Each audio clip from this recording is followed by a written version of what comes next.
Mga katuklas, alam niyo ba kung anong lutuing Pilipino ang nagmula sa isang simpleng maasim na salad at naging isa sa pinakasikat na pork dish sa buong mundo?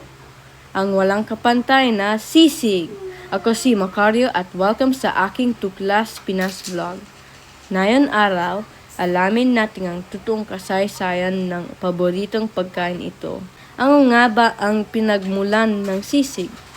Noong 1732, naitala ng Espanyol na paring si Father Diego Burgaño. Ang salitang sisig ay sa kanyang diksyonaryong Kapampangan. Noong araw, hindi pa ito karne. Ito ay isang salad na maasim na prutas, tulad ng hilaw na papaya o bayabas na may suka, asin, at bawang na madalas kinakain ng mga naglilihi.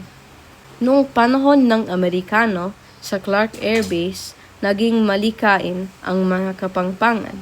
Ginamit nila ang mga hindi ginagamit na parte ng baboy upang gawing masarap na ulam. At noong 1970s, binago ni Lucing Cunanan, ang sisig queen ng Angeles City, ang laro. Inilaga niya ang karne, inihaw, tinadtad, at inahain sa mainit na sizzling plate.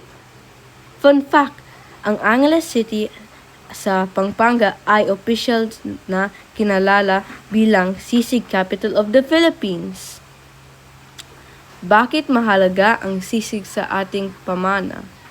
Ipinapakita ng sisig ang resilience at pagiging malikain ng ating mga ninuno.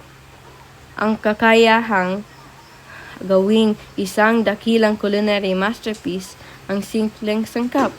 Muli ako si Macario, kain na tayo ng sisig at mabuhay ang kulturang Pilipino.